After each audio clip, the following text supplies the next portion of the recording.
Yes, okay. Can you tell us a little bit about your journey with accountability and how couples can healthily go about finding proper accountability at a church with His grace? Okay, so yeah, proper accountability at church, right? In your local church. Sure, and it's specific in a larger church. Well, I'll say this, that it's possible, but you have to pursue it because it's very easy to get lost in a place like Grace Community Church. Well, you can get lost in just about any size church if you so choose to. So you have to pursue the relationships. Um, Something like a Grace Church, there's this large group, and then we have our fellowship groups, and then you have Bible studies, and even within those Bible studies, or if we say Grace Community Church South Bay, you can still come here and be a part, come and leave, learn and leave. But you still have to pursue relationships because that's where it's going to take place. And there has to be a level of comfort that I don't think you share your heart with everyone. There has to be some select people that you want to invest in your life, but you have to be humble enough to receive it. Some people say they want accountability until they receive accountability. Because, they heard it in a sermon. Well, I should have accountability. I guess I'll pursue it. And then when someone starts asking them the tough questions, they leave. That's nothing new. You remember Jesus Christ in Matthew, would it be in 6? And it says Matthew 6, and many of his disciples were no longer walking with him. Why? Because he says, hey, you need to eat of my flesh and drink of my blood. And notice it says his disciples were no longer. And what that's saying is that many followers. Because he said, now this is really tough. Here's Christianity. So sometimes people say they want it until they receive it. So I think it starts there with initiation to get accountability. Yeah. Yes, I'll just add just a couple things. If you are seeking accountability and you are initiating it, people who are helping you can only help you up to the point of your honesty. Sure. Because there's a lot of people you can hold accountable, but if you don't open up and tell them the truth of the areas of struggle, they can't really hold you accountable in those areas. So you have to be willing to open up and be honest so that you can receive that help and the accountability that's necessary. Great. We have a question in group me. So, is it wise or even worth pursuing someone struggling with the fear of man, or someone who says the Lord is still working on me? Oh, that's very interesting. Well, hopefully the Lord is working on all of us, right? Is that not true? Is any done products in the room today? No, there's no done products in the room. But is that an excuse to continue to eat from the world? Because I've heard that before. Well, you hear these stories, well, I'm just a man. Well, we knew that from the beginning. But not every man does what you did. So they can say, well, I'm just a man, or I'm just this, I'm only human. And that can just be a scapegoat to give in to being mediocre or to give in to some sin. The question is, what do they mean by that? God is at work on me. Well, but are you, say for instance, Philippians, work out your salvation with fear and trembling, for it's God who is at work in you. So we see here this dynamic that I'm seeking, but yet God is at work. Well, okay, granted, God is at work in you. You're a work in progress, but how much are you working? What's your level of effort? What effort are you putting into this sanctification? Where are you dining? What sort of meals, spiritual meals, do you have? That's the question I have. So are they worth pursuing based on how they answer those other questions? It kind of goes back even to that word in the Greek, that agonizmo. Right. It's like, are you actually agonizing? Sure. Striving in your Sure. with the Lord. And you maybe agree with this. We should remove that kind of talk from our Christian Sure. walk. Saying things like, "Well, I'm not perfect." Yeah. You know, throwing up your hand, I think that's just kind of an excuse for not pursuing the Lord as you ought to. Sure. Yeah. Yeah. Anyone want to add to that? No? Do you have a question on that? Yeah. Oh, okay. Hello, all right. Hi. I wanted to see if you can expound on, you said in number 12, you said learn from past experiences. How far does that go from like, okay, I'm learning from my past experiences, but it's actually hindering my current relationship? Can you help us? Oh, that's a good bit. Okay. No, keep the mic.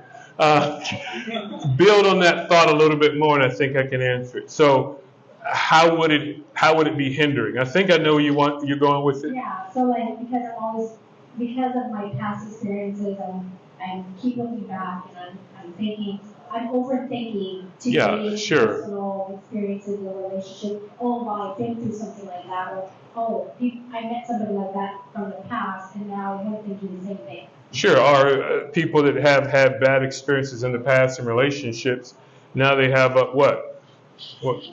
Their walls. I'm not going to open up to anyone. I've been hurt before. I can't trust anyone. And so they never can have a new relationship that's healthy because they lived everything from their past.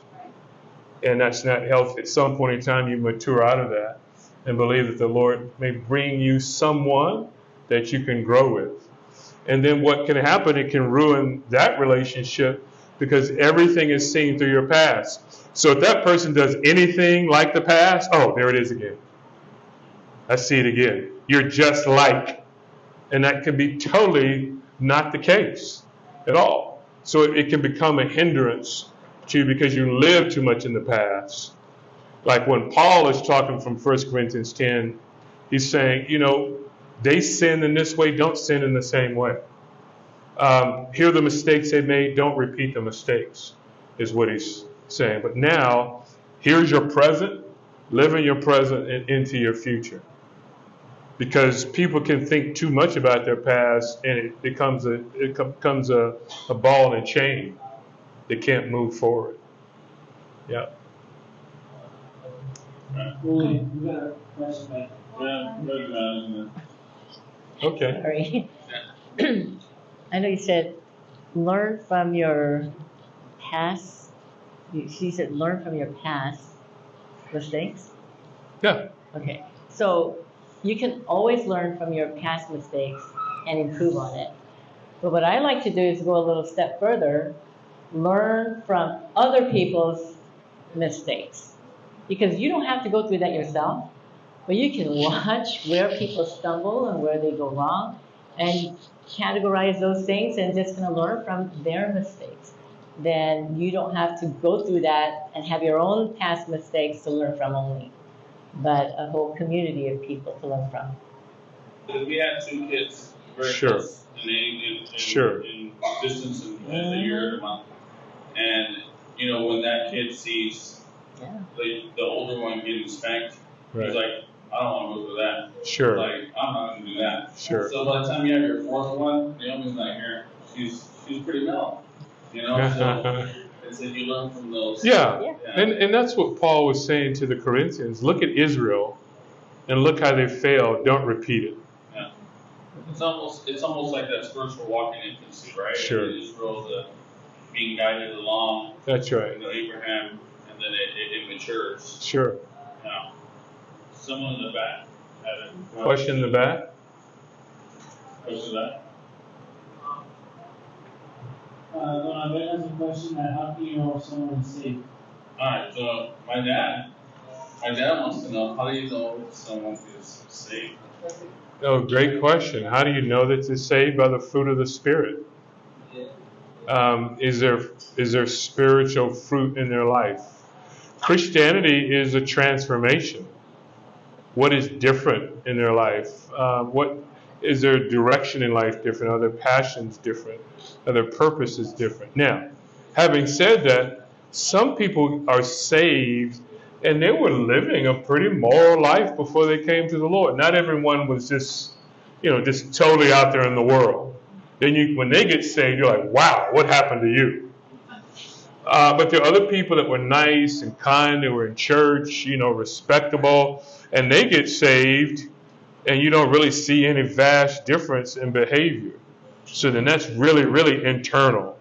So that gets to that level of what are your internal passions and desires and motives, and you can't see those often.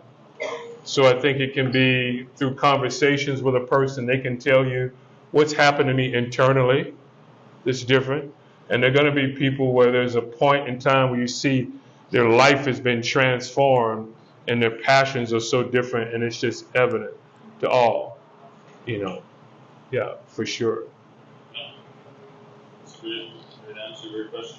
Let me read off here from someone else in the group meeting. How does a young man know that he has reached the point of holiness, or a point of holiness or purity, enough to enter into a courtship with a Christian woman?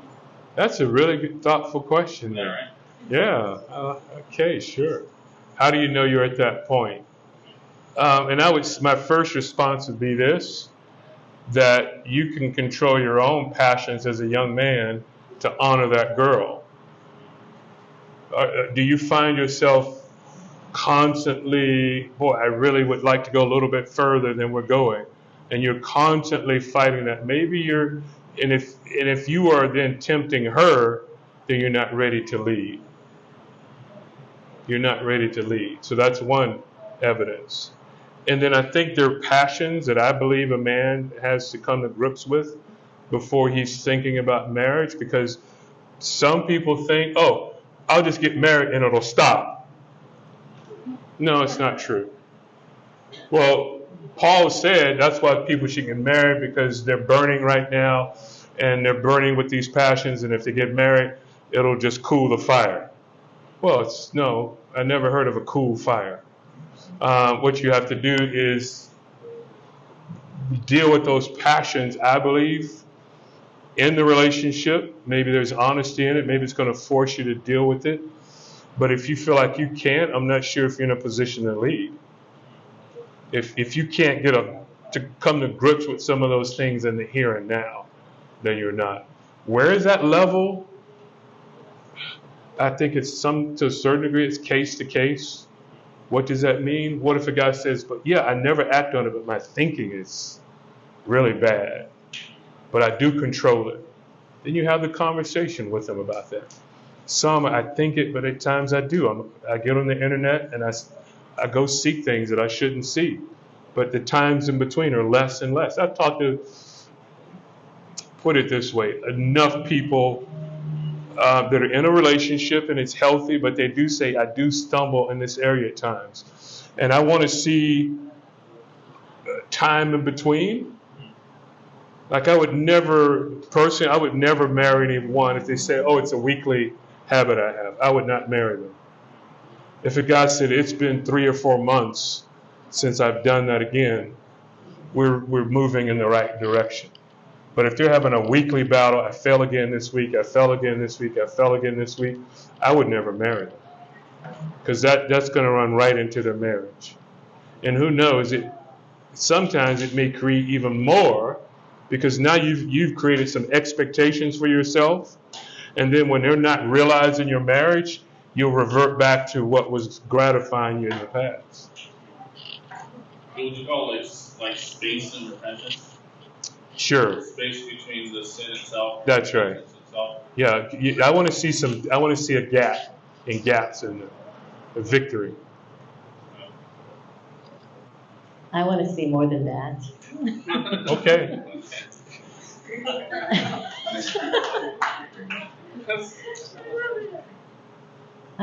These days, this is a big problem. And I'm glad whoever asked that question, is really thoughtful and really thinking. Because that purity is not just in this area, but I think it's going to show up in other areas. So I think, first of all, not only in this sexual purity, it has to start in your thoughts, right? So can you control your thoughts? Philippians 4:8, right? But not only that, just like what he said, are you controlling your eyes? Nobody told me this, but for whatever reason, when I was dating, I'd always look at the guy's eyes, just to see what they're looking. And these guys, when these, you're out in the world, whatever, and women who are, dressed immodestly, I just would watch. I don't have to look at the girl. I just look at his eyes and see his eyes are following her, and to see. And I know sometimes, like, boom, some things just come at them. First look, you have to forgive him, okay? Because it's just, we're in the world and he comes at them. But I will hold him accountable for the second look. First, boom, but he turns his head and to follow her, it's like, okay, he's out. Not for me, okay?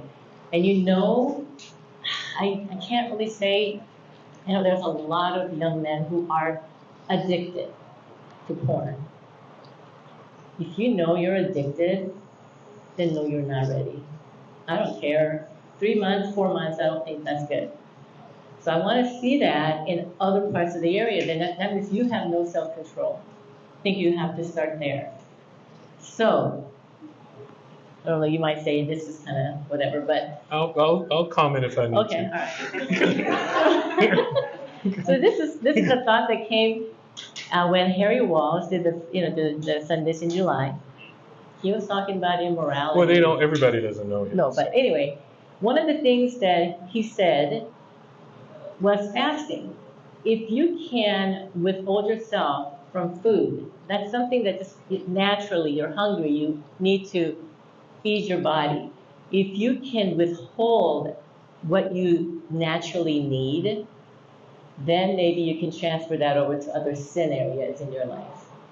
So fast, maybe decide 3 days and see if you could even do that. If you can't do that, I'm sure other sins, that you could break. I guess you could give into those. And so it's a tough world out there, I think, for men and women. But I think if you want to have a successful marriage, you have to start there. Because if it's what you said, if the question is, hey, you get to this point, just like, I'm struggling, so I get married. If marriage is going to solve that, then we will not have divorces. We will not have adultery. Okay, everybody should be fine in this marriage, but that doesn't work like that. It's an individual choice to pursue the right things. And so I would start there. And just see, I don't know, maybe it's what you eat, maybe the exercise. How disciplined are you? And that's something you could do yourself. But I want to talk to some younger moms out there and how you raise your sons or your children at large. I had to raise 5 kids. And so I don't want to say no to my kids. I want to give them everything that they want and they need and make them happy. And in this world, just like an instant gratification world, right? We give them everything that they ask for. I don't know how, and we give them, oh, you want this? Okay. More and more I see younger moms just giving to kids everything they want. So when it comes, and so they grow up like this, and then when they come to the age, they expect them to wait. For them to wait to have sex after marriage. It doesn't work. The world's not doing that. But we want our Christian kids to give them everything they want, but no, you wait in this area. So I say, you say no. I think we need to say no to most of the kids and to have them wait. Yeah, you can have it, but you can have it tomorrow. But maybe you can have it next week. But have them wait. I don't think we know how to teach our kids self-control and waiting. And perhaps, more of the long-term gratification instead of short. So for moms and for yourself, just to practice some of those and to get that under control so then that area can, go into the sexual purity. Okay. Since this is kind of a big deal, I want to give an invitation to any of the guys here. Swallow your pride. If you are struggling in this area, please approach leadership here, approach Carl Hargrove, and have a private conversation. The church, the local body is here to rally around men.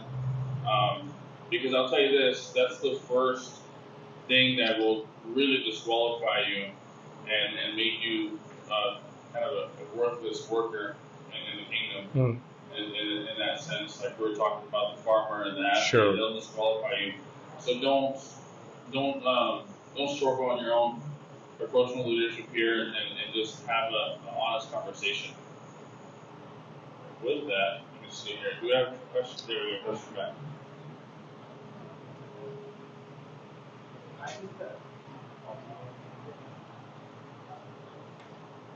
Just kind of switching a little bit, parents inside. I have a 16 and 17-year-old, and a lot of the freedoms that come with that age, and just going forward, and it comes to mind a lot. And I just kind of want to know what your experience, just in general, what would you advise to parents as far as what would be a good way to go about that? So there's a group of your questions that's kind of the same on the group meet. The boundaries, expectations of basically guarding your kids' relationships for future pursuits and courtship. So kind of in parallel to that. So if I understand the question, how do I parent them through relationships? That's really it. Just the freedoms of every day, like your daughter, she went to the Dodger game, or how much freedom do you allow her sure. to have? So it's a little bit different then, because that's relationship. This is just general freedom. I think it's just talking about like since they're getting older and their relationship are changing. Yeah, our kids grow up and a lot of what they learn is no, no, no, yes, and you don't give any reasons for it because they can't comprehend that quite yet. They'll begin to ask, and you realize that they're old enough for you to tell them, here's the reason it's yes or no, here's the thinking behind it. And that changes as time goes on. They're 7, 8, 9, they grew up 11, 12. They start to get into these teen years, and you say to yourself, well, how much freedom do I give them now? I would say I give them as much freedom as they can responsibly handle. And at times, they were given freedom, and then some of it was taken back because it was handled irresponsibly. And sometimes in your household, there may be kids who can handle a certain freedom better than others because they mature differently. Kids just aren't the same. And so it's going to be based on their responsibility in dealing with the freedom that they're given. And some of it is our expectations, of them. And you have to also realize you have to protect them. And sometimes you just have to protect them from being naive. And I don't mean naive in a negative sense. They just don't have life experience. And it doesn't mean that that's a bad heart. They just don't know. And sometimes there are even kids that are a bit more streetwise in your own household than other kids are. And so one is they just don't see the issues. The other, no, that's a bad situation. And so you have to be able to monitor that and say, for them, I don't know that you can have that freedom. Because I would say in our own household, there are certain kids that had greater freedoms. If we just use the age 17, and some that had greater than others did, because of how they could handle the freedom at that time. And they were more responsible. So parenting is identifying that and having sometimes a scale that will slide with the kids. It doesn't mean you're compromising on any principles, but you just realize that they're different. You think through just basic things about what company are they going to be with, and how much influence do I have in just saying, no, you may not. And when does that change to say you have to make your own choices? You think about basic things about safety. Is that the best place for you to be? And sometimes even when it comes to hours that you can be out, one practical thing we've done, okay, here's our deadline, here's our curfew. You need to be back by this time. And at times, but I'm such and such an age. And we've sometimes just said, well, I'm glad you can count. But that doesn't have anything to do with it because you're still in our household and this is the best decision for you. Now, once they handle that better, maybe we give a little bit more. We even recently having conversations with the two that are still there and saying, okay, Saturday night, we're getting ready to worship tomorrow. Here's the guideline as long as you're here. This is what you need to do. And this is what you need to strive for. So, in answer to that question, kids are different. That's why parenting is hard. And it's not always one size fits all. But you go through those questions: responsibility, how they respond, the environment that they're in, even safety factors that are there. And there should be some sense of reward. Okay, you did that well, we're going to give you a little bit more. So it can't always be we're taking from you. Let's reward as well. The people that I've talked to, the biggest struggle is with the cell phones. And I think the kids get the phone too early, too much. They don't know what to do with it, and it really ends up harming them. So like 15, 16, 17-year-olds, the cell phone, and getting hooked on pornography. They're on the phone all night. So I think as parents, you have to use, wisdom. Maybe you want to have them certain times and collect it, and you keep it in your bedroom and not allow them to have it all night. Turning off the, Wi-Fi. Yeah, Wi-Fi. Whatever you have to do. I know a mom who actually carried a modem when she left the house. Oh boy. It's a lot of work, but that's what she did. It's a lot of work. And so those things, or putting restrictions on, but I know kids are so savvy with these things. They know more than the parents, Yeah. and they know how to get around to it. And it's really harmful, but it's kind of out of control is what I see it right now. And so maybe, like our kids, a lot of the kids, the question that we get is, how old did you allow them to have, your kids to allow, to have the cell phone? And our standard rule was, we're not getting you one unless you can afford it yourself. So that means they have to be old enough to hold down a job to pay for, let's say, a monthly fee. So, 15, 16 was about the age when they start. And they say, well, it's mine because I paid for the phone and I'm paying. But still, we limit the hours until they show responsibility, and so. Yeah, on that area, that is a big deal. We just weren't. We had this. I don't even know if they make them anymore. They have it. Like with Verizon, you could have like 5 numbers. Gizmo. You had 5 numbers that you could call, and that was it. It's 10. Now it's 10 numbers. 10 numbers, and we sat down. Who are the 10 you're going to choose, and put in your 10 numbers. The purpose of the phone should be because you need to contact someone, not to be playing silly games for hours out of the day. Surely not to be exposed to some of the raunchy stuff that you can find on the internet. Not so you can have your Instagram account and be forever putting your selfies on a phone. The phone, in our mind, was for you to have it. If you need us, you can contact us. If we're unavailable, your brother is, your sister is, your auntie is, a good friend is, the pastor is. That's it. Why am I going to drop out of my money $40 a month for you to be unproductive? That doesn't make sense to me. No, it doesn't. No, I'm not helping you by doing that. Well, everybody else has them. Well, okay. That's kind of like the Israel and the nations. Well, all the other nations have a king. All the other nations have multiple gods. We want to be like the nations. I'm sorry. Anyway, enough of that. Yeah, we got our 2 teenagers working. I haven't made them pay for the cell phone, so I'm gonna put this into a video. We'll walk away. There's a lot of great apps too. We have Accountable to Me.